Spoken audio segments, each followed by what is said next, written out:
शराब घोटाला के जो एक आरोपी विनय कुमार चौबे वो जेल में करके कंप्लेन करते, चीफ सेक्रेटरी को कहते ये गलत हो रहा है। या शराब में कुछ लोगों को लाभ पहुंचाने के लिए रहा है, इसमें से बड़े घोटालाबाज है उसको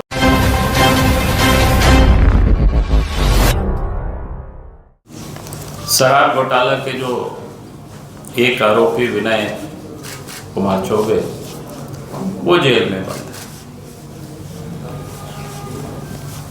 तो उसके बाद लगातार मैंने अखबारों में देखा, उस समय उत्पाद विभाग में जो आयुक्त हुआ करते थे अमित कुमार, कर्ण सत्यार्थी, फैज अहमद, ऐसे भी ने इन तीनों लोगों से बयान करवाया और जो अखबार में छापा है जिस प्रकार से, जैसे अमित कुमार कह रहा है विनय चौबे ने जो चाहा वही हुआ, उसी प्रकार से कर्ण सत्यार्थी का देख रहे हैं केस दर्ज करने के लिए कहने पर विनय चौबे ने जताया था विरोध।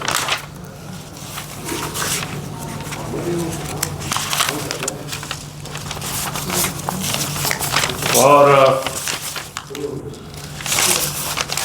यानी इसी प्रकार के सबों ने अपनी बातों को रखा। अब ये मामला कोई सामान्य नहीं है, बिल्कुल बहुत बड़ी गंभीर भ्रष्टाचार की ओर इन लोगों का बयान जो अखबारों में छपा है, अगर यही सत्य है तो बड़ा घोटाला की ओर और बड़े लोगों को बचाने की ये पूरी तरह से लगता है सुनियोजित एक साजिश है। क्योंकि ये सारे आईएएस अफसर हैं, इन लोगों को इतना तो नियम कानून का निश्चित रूप से पता होगा कि अगर सचिव उसका विरोध कर रहे हैं, सचिव नहीं करने दे रहा है नियमानुकूल, तो इन अफसरों का पहला दायित्व बनता था या तो फाइल में वो लोग नोटिंग करते कि भाई ये नियम के तहत नहीं हो सकता है, दूसरा ये कहते कि भाई चीफ सेक्रेटरी को जाकर के कंप्लेन करते, चीफ सेक्रेटरी को कहते ये गलत हो रहा है, तीसरा ये भी हो सकता था कि मुख्यमंत्री से समय निकाल करके या विभाग के मंत्री से भी समय निकाल करके लोग बताते, शिकायत दर्ज करते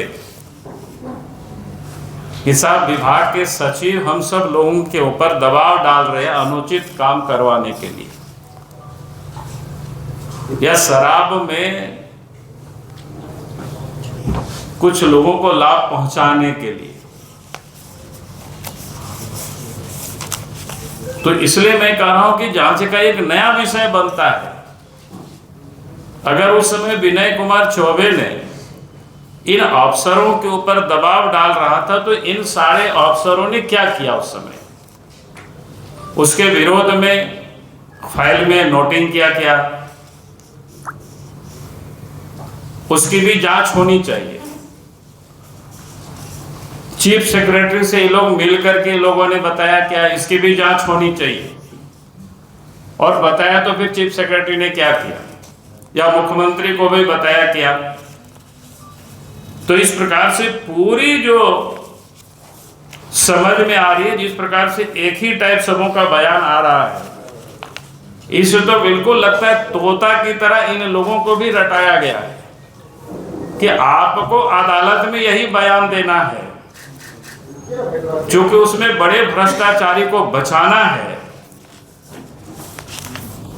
क्योंकि आप सबके संज्ञान में है कि उस समय भी 2022 के 18/4/2022 को ही शराब घोटाला से संबंधित 2 चिट्ठी हमने राज्य के मुख्यमंत्री को लिखा था, यह किस प्रकार से घोटाला हो रहा है। लेकिन मुख्यमंत्री ने क्या कार्रवाई की, आज मैं ये कह रहा हूं इस घोटाला में विनय चौबे के साथ साथ राज्य के मुख्यमंत्री उसमें शामिल है। और मुख्यमंत्री को बचाने के लिए ये सारे कवायद हो रही है। इसलिए मैं राज्य के मुख्यमंत्री से मैं मांग करता हूं कि वास्तव में अगर इसमें ये सारे कोई लोग इन्वॉल्व नहीं है तो इस मामले को सीबीआई से जांच कराया जाए, ताकि ये पता चले ये एसीबी वाले जो नौटंकी कर रहे हैं बार बार,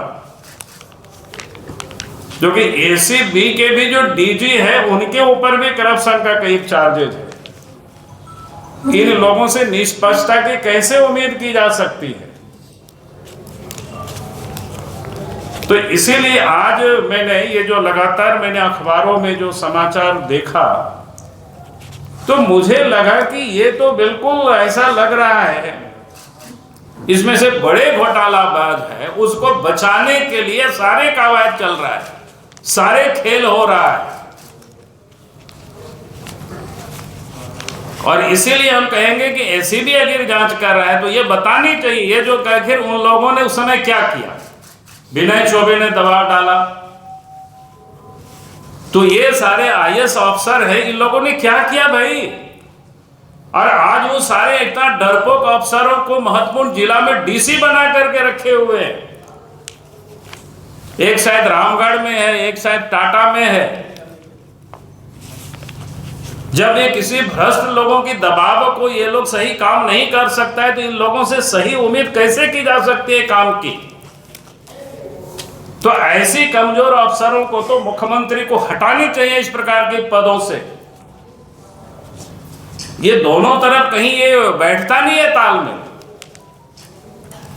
एक तरफ अगर उनको महत्वपूर्ण डीसी बना के रखे हैं और दूसरी तरफ ये लोग सचिव के दबाव में गलत करते हैं, जो कि हर कोई कार्यपालिका नियमावली के तहत लोग बांधे हुए हैं। अगर उस नियम के विपरीत कोई भी पदाधिकारी फिर मंत्री भी दबाव डाल रहे हैं तो सचिव का काम होता है या तो मुख्यमंत्री को बता देना हाथ जोड़ करके भाई ये गलत हो रहा है, या फिर फाइल में उनको नोटिंग कर देना चाहिए कि साहब ये इन कारणों से ये नहीं हो सकता है। तो इसलिए ये सारे आयुक्तों ने क्या किया है उस समय, यानी अभी तक की एसीबी की कार्रवाई से यही लग रहा है इसमें से बड़े बड़े इस शराब घोटाले में शामिल लोगों को बचाने के लिए ये सारे कवायद चल रहा है। और इसीलिए हम राज्य के मुख्यमंत्री से हम कहते हैं अगर वास्तव में मुख्यमंत्री इसमें शामिल नहीं है तो पूरे मामले की जांच सीबीआई से करानी चाहिए। इन्हीं शब्दों के साथ मैं अपनी बात को समाप्त करता हूं। बहुत बहुत धन्यवाद।